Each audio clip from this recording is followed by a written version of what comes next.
Unless we're live. Hey, good morning. These things are great. The ability to learn, to teach, have fun. But speaking of this and technology, today we have an incredible guest with us from the Cybrarium in Homestead, Mr. Rino Landa. Please welcome. Thank you so much for being here. I'm happy to be here today, Les. I have so much fun with this thing, and I know you guys have them in the Cybrarium. But before we get there, tell us about you. How did you get here? How did I get here? So I used to live in Clearwater on the other side of Florida on the Gulf Coast. And I was working for the Clearwater Public Library system there, where we oversaw the maker studios there. So that was the technology aspects of the library.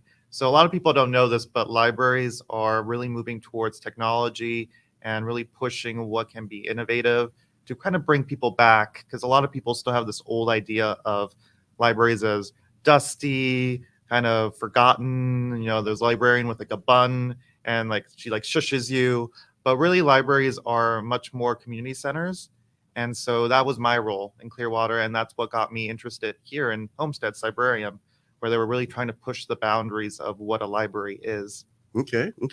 Well, I saw in looking and reading, and you and I have talked several times over the past 3 or 4 months, that you started your post-secondary education up at Yale, but then you came down here to South Florida, to USF. Tell us about that. What drew you down to the land of warmth and sunshine? Family probably is the main reason. My parents live in Bradenton here in Florida, and I came back after college. I mean, at Yale it was great because it really exposed me to world-class libraries and what they were doing and those collections. And I think from that is what drove me to library school to get my master's over at USF. And from USF, it was just kind of a chain of events that brought me farther and farther south as I moved along the libraries here in Florida. Well, this is a tremendous community, and everyone who knows me and everyone who watches this channel will hear me talk about this community, South Dade community, and we talk about growth, but we talk about it as responsible growth. But what you have brought to us, to our community, first of all, I'm never going to grow up. And people have said that to me, unless you're just a big kid. My grandkids have said to me, Pop, you're always playing and having fun. Well, what else is there to do? Okay. And if you can't have fun in life, then maybe you should try to. And the Cybrarium, to me, brings that technology, that educational ability, and fun. So tell us what you guys do. So the Cybrarium, first and foremost, is a public library. A lot of people don't realize that. I think maybe 1 out of every 6 people that walk in through the doors think we're some sort of like tech store or a bookstore. There's a lot of questions about asking, can we buy the books? But no, we are Homestead's public library. But more than that, we are a Cybrarium. So as you mentioned, that brings with it the idea of innovation and technology to people that come in. So what we have there is a variety of different services and really unique spaces that really attract people to come in. So what are those? I saw you were playing with the VR headset just a little bit ago. Well, we have more than 10 headsets at the VR cube in the Cybrarium. So that has over 100 different games and experiences. My favorite happens to be Google Earth, because that lets you really travel the world. You fly around, you can zoom in and zoom out, you can do little virtual tours.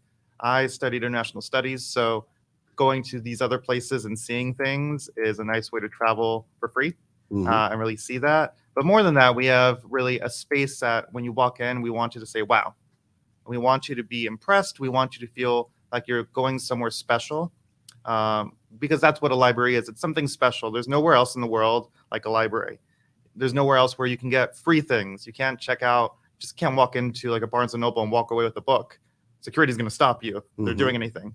But at the library, you can just walk in, get your card, and you check out 50 books, check out 10 DVDs, check out some video games, board games. It's all for free for you. And even the VR, which normally would cost, it could be $20 a session, or a headset could cost a minimum $200. We have $2,000 headsets that you can try on for free, running on $5,000 computers. So really it's not just about the technology, it's about making it accessible for the public. And I think the placement of the Cybrarium in downtown Homestead is great because it's really serving communities that normally wouldn't have access to those types of technologies or the resources that we can offer through the Cybrarium. And I think that was a great choice by the city of Homestead to put it there. Two things. First of all, that last part, that last message, it's right on the bus route. Okay. Yes. And if you don't have a vehicle, you can get there. Yep. Okay. It's centrally located. There are places to eat that are around. Someone was just asking me, where is it? And I tried to explain it, and most people know where the Seminole Theater is. In fact, one person said, "Is that the retro place?" Yes.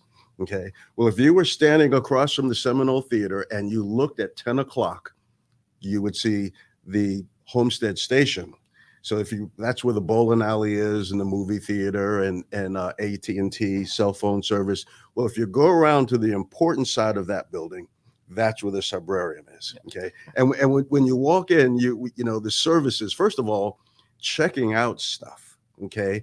I was amazed. Laptops. You can actually check out a laptop, sit at a station and do stuff. So kids that don't have this ability, Wi-Fi and everything at home, they can go there. Not only can they have fun, but they can do work there. Okay. Right. Schoolwork and things like that in an atmosphere. And to me, guys, atmosphere is everything. Okay. And how did that come to be? So the Cybrarium came to be way before I joined in. So the city of Homestead really wanted to bring something to revitalize the downtown core. And I think it was a great idea that they thought of the library, because libraries really are what we call the hearts of the community. They reflect what the community needs, but also are responsive to what could be. So I think that's really what the Cybrarium is. It's something where the community was lacking that. It was lacking something to really inspire people to come in. The movie theater is great. I think they're a great partner. And so they bring in people for the movies, the games, and then we also bring in people for the movie theater. For the VR, the books, they stop by in between. We had a lot of people come by. There was having like a bowling party. So while they were waiting for their lanes, they walked over to the Cybrarium. They tried out some of the VR. They got their library cards, and then they're like, "Oh, bowling time," and they go back. So that's really what the goal was of really putting the Cybrarium downtown, is really to help kind of synergize everything, make sure that people are coming in. They're having, maybe they're stopping by story time in the morning, and then going to watch a movie, and then having a dinner or a lunch. And you mentioned growth earlier in our discussion. I'm really excited about all the growth that's happening in Homestead. I moved down here a year ago, and I'm already seeing like more developments, and some of them very kind of thought out developments by the council and the city. They're making sure to think about what they're doing. And I think that's great, because for me, more people in Homestead means more patrons for the Cybrarium, means more people checking out, learning, experiencing what they can. Mm-hmm. And really, like you mentioned, what was the impetus for the Cybrarium? It was really the goal of making Homestead a better community. Excellent. And really enhancing what could happen there. Excellent. And we mentioned Homestead, but I always talk about South Dade, because we have two cities essentially that are right next to each other. So we have two cities, one community. Again, that bus route is right there. A lot of, and really it's in walking distance for a lot. Yes. I walked further than that when I went to school. Yeah, it's like 2 blocks. Exactly. And so for me, the other things that are there, like personally, the chamber, we have held meetings there. Mm-hmm. You have meeting rooms, you have classrooms, the technology, monitors on the walls, you have individual tables and things. I mean, who thought through all of that? Because it is so well done. So I can't take all the credit. My bosses at Library Systems and Services worked closely with the city of Homestead to plan and design the Cybrarium. And so really a lot of that base was designed by the city in conjunction with us. What we've done since opening is really to enhance based on what we've been seeing the public demand. So I recently added a little interactive table on our second floor, Steampunk Lounge, because we have interactive games for kids under 10 throughout the first floor, which is really our children's space, but there wasn't much for adults. And believe it or not, we got the table, we installed it, and I see people of all ages. We see teens there playing and talking. We see older patrons. I have one that likes to make puzzles. There's a puzzle app, so he's like, oh, the puzzles are beautiful. So it's little things like that where we're constantly looking to see what we can do to enhance what's already there. So we've been adding more and more manga, Japanese comics, because those are our most popular items to check out after children's books. So we're growing that collection. We're adding new collections of board games because we didn't have that when we started out. And we're adding Steam kits for adults. So Steam kits, by the way, are kits that come with a gadget or a toy, or in the case of the adults, something more advanced. Like we have a digital drawing tablet so you can do digital art, so practice your digital drawing skills, or maybe turn that into a career. We have digital drum sets. So there's all these little things where we see what's working, what's not working, where can we enhance it, where can we add more tech, what can we do that's new. And that's really what I'm excited about going forward, is just all these little enhancements and hopefully bigger enhancements as we gain more and more popularity. And as you said, we serve a big community down in Homestead, but also Florida City. We're really the only library south of, I don't know, the Dade Regional Library. We've got Naranja's library branch, but then you've got like 20-minute drive down, and then it's just us until you hit the Keys again. And then you've got Monroe County's library system. But we serve an area of nearly 100,000 people just in South Dade, and it's just us. Okay. What I hear you saying is you pay attention to what your patrons are asking for and what they're doing. So it is a very service-oriented place in addition to being fun.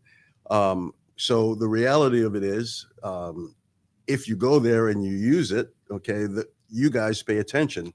And there was an old TV show and a movie a long time ago where Kevin Costner said, if you build it, they will come, you know? And so that is what I see there. The other thing, it's so funny because all of my grandkids have these, and we use them, we play with them.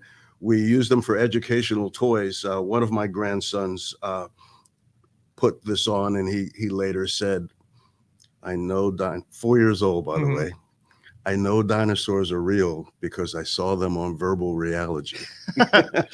And so, you know, but the reality of it is, it's an educational tool that can be fun. And if you can take science and make it fun, using technology to do that, then you're so far ahead of the game.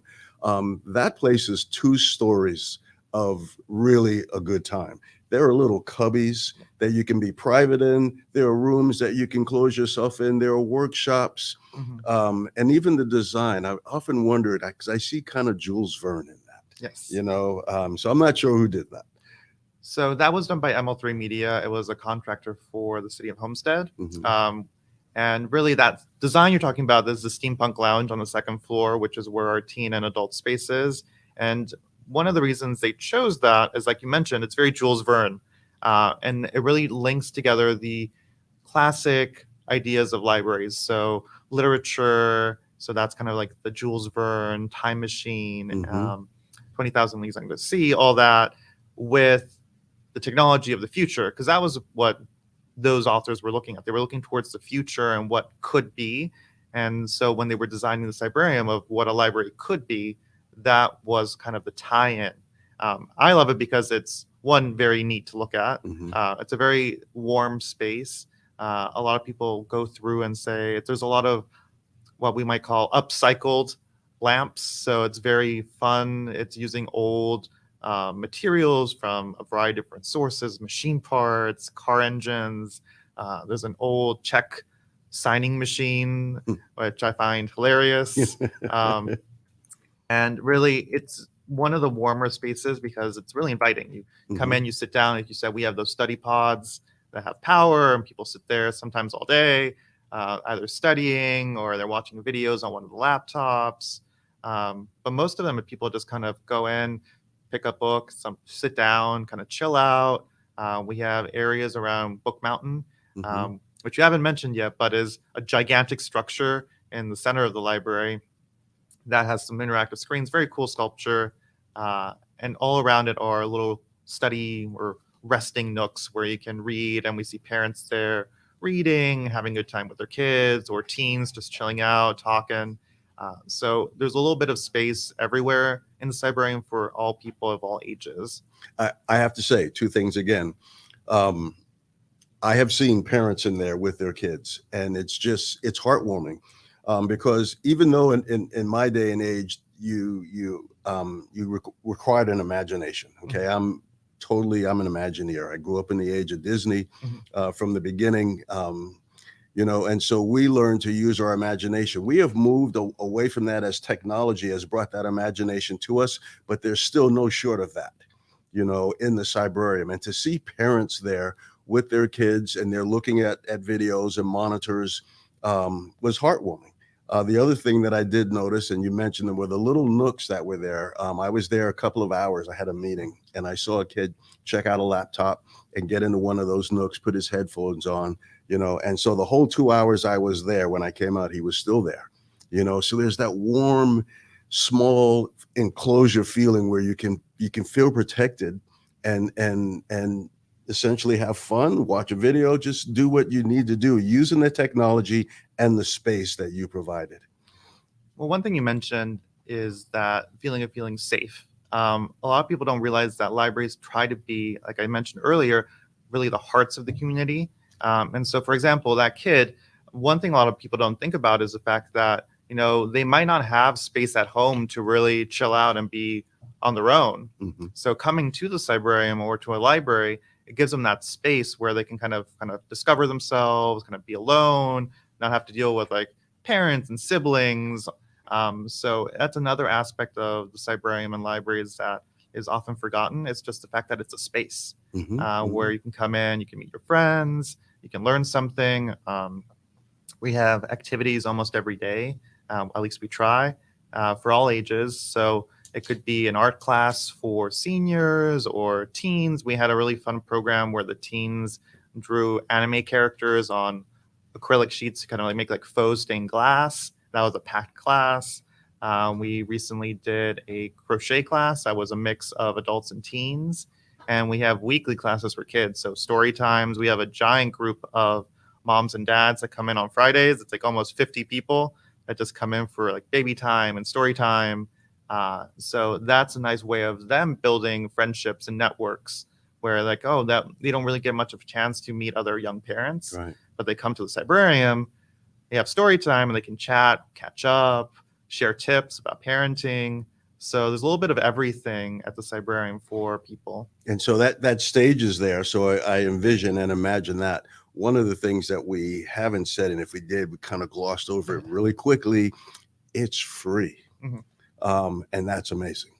The have that provided by the governance, a safe space, a place where families can come and grow together, a space with the stage, the story time, Book Mountain. I forgot about Book Mountain. Book Mountain's incredible. My other favorite space, I'm going to ask you to talk about it, is the VR room. Yes. Okay. I just tell them, please, about that space. So you were wearing what's now called a MetaVR, I think. They keep changing the names, but we have something similar. We have 10 stations. Right when you come in, we've got the VR Cube. So the VR Cube has 10 stations, which HTC Vive Pro Eye headsets. So these are professional grade headsets. We wanted the patrons to be able to experience what is currently the maximum of the technology that can be offered through VR. So it's state of the art. All 10 stations have a variety of different games and experiences. It's a mix of educational and fun. Like you said, we want them to have a good time when they come in, because if they have a good time the first time, they're going to come back. And if you come back enough, you're going to get a book, you're going to get a movie. I'd say, why would a library need VR? Well, they used to say, why would a library need not fiction books? In the 1920s, before World War II, people thought like libraries were for learning. So that means all nonfiction. You came in to learn. So when they started introducing the pulp fiction in libraries, there was a big uproar like, we're dumbing down the libraries. And then the same thing happened with movies and then video games. And so now VR is our next step. It's just another tool, another way for people to experience what the world has to offer, what technology has to offer, and to really inspire people. So whether you're 8 years old and you're trying out, VR for the first time playing Spider-Man, which is our most popular game, or you're 80 years old and you're going through a museum tour of the Louvre or the British Museum. It's that mixture where you could do either one, you could do both, you can do anything in between. Just like with books, the more and more as this technology grows, we're going to see it reflect what is possible and really reflect what society could use and need. And so I think it's great that the libraries have that, and that the Cybrarium is the first to have such a space in the US and in the world, really. And again, that's something very unique that Homestead was willing to try something out that is, kind of experimental. We are still learning every day about how to best use the VR. We have classes now where we have a guided tour of the museum. It's one of our staff. He kind of researches the museum and then walks you through as a little, like a docent, but virtually through the headsets. And every day we're trying to figure out best ways of using that and kind of engaging the public to make it what it could be. So make it something special. And if you can imagine taking this tool and putting it on with the headset and everything, and where you can go and the things that you can see, you using this to take tours of the world is obviously an incredible idea, because now people can go to places that, virtually, Right. as you said, for free. I joined the military many, many years ago, and I went to a lot of those places. But my thought process was, I'll join the military and go for free. I forgot that I had to work in between that, but I still did get to go. Right now, every now and then, I mention the youth program that I have, Junior Scientists in the Sea, and we're actually in the process of partnering with Ocean First Education, which is out of Colorado, and the Guy Harvey Foundation, which is right here in South Florida. And what we're going to be doing is shooting 360-degree video underwater. There are a series of cameras and housings that we're working on right now that'll resist, will be able to stand the water pressure and everything. But the idea is now to bring that world. And so there is a channel now, the Ocean First Educational YouTube channel that you can go to. There are a couple of 360-degree videos that are there. And if you don't know what that is, if you're watching something in front of you and you turn your head, whatever is next to you is there. If you look the other way, if you look down, it's like you're there. If you look behind you, and so this video that is created is a full 360 degrees. Everywhere you look, you are immersed. The same thing with the Google Earth. When you go into the Louvre, which is incredible. It's the same type thing. You can look at the floor, you can look at the ceiling, you can look at the paintings on the walls. And so this technology is here. This technology is part of us in our community. And so it's so exciting. I send so many people there. For me, I tell them, just walk through. I can't even tell you a particular place to go. Just walk in the door and walk around, and I guarantee you'll go back. And they always do. So what's next? So what's next? So there's always new things on the horizon. Right now, this is barely our first year anniversary. We'll be celebrating that March 19th, even though it's the 18th. We'll have a special anniversary event that day. But really, there's always new things. The city, for example, is still investing in the Cybrarium. This summer, we're actually anticipating a very beautiful art sculpture installation in the center above the space. So it's called Implied Galaxy. So it's going to be adding even more of a wow factor when you walk in. You're going to see kind of these spirally arms of light streaming down with like planets floating midair. The city is also investing in a augmented reality experience around Book Martin. So augmented reality, it's similar. It's in the same vein as VR, where VR, you go into the virtual world by putting on the headset. Augmented reality, you're using, in this case, a tool like the cell phone and the cell phone camera. And you're actually kind of seeing, if you remember Pokemon Go, right? It's the same idea. So around Book Mountain, there's going to be murals. The first floor is going to be about the Everglades, so people will be able to walk around and interact and learn about the Everglades using their phones. They go upstairs, and it'll be space themed, and they'll be able to learn about space. So there's always new either services or new kind of wow things coming to the Cybrarium. I'm always looking for things to do.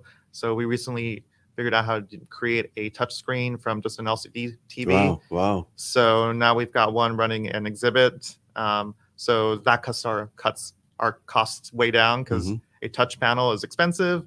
But if you can go on off the shelf and try one of the little adapters, it's like maybe a third of the price. So that means we can get a lot more interaction and use that for floating exhibits, or, you know, who knows what else is next. Like, for example, I've been toying with the idea of actually checking out those Oculus headsets you were just wearing at the beginning.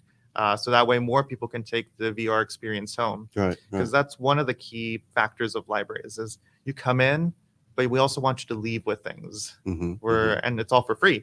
And another thing to note is that anybody can get a library card in Miami-Dade. We have an agreement with Miami-Dade libraries where if you live in Miami-Dade, you can come into the Cybrarium as long as you live within the county, free library card. Nice. So it's really open, and there's just so many things that we keep looking for. Excellent. You know, and paying attention to your people and the community and basically providing the services. Have there been any surprises or anything that you were like, well, didn't expect that one? So the biggest surprise has been in what has been checking out. So in most libraries, adult fiction is pretty popular. At the Cybrarium, it's actually adult nonfiction. So these are books about, you know, entrepreneurship, starting a business, tech skills. Those have been, after what you would expect would be children's books. That is the most popular. Children's books go out like crazy. We have a lot of young families in Homestead. They want to read. They want their kids to read. But then after that, for a big chunk of our circulation is actually adult nonfiction. So that shows you that, at least in my mind, that the community is eager to learn and is looking for those resources to really empower itself and to be better than what I think a lot of the upper county, they forget about Homestead sometimes, it seems, or they forget about South Dade. And I think that's a great thing. And so that's where we're putting in more effort. We're purchasing and getting more nonfiction. We're trying to enhance our online resources for that. We're trying to bring in outside presenters to really speak to those skills, entrepreneurship, starting a business, buying a house, all that stuff. That seems to be what the community really needs and is asking for. Super. Well, you know, this has been a great show. We've used every minute of it, and it's so easy to do. The Cybrarium is such an incredible place, and personally, I like going there.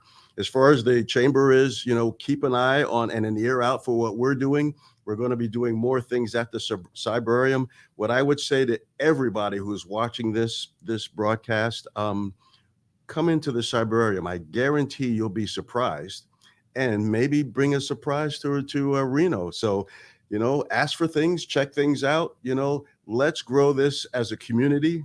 We'll learn stewardship. We'll learn so many things about what's happening here in South Dade. So until next week, everyone, always, always, always have fun, but please also be safe.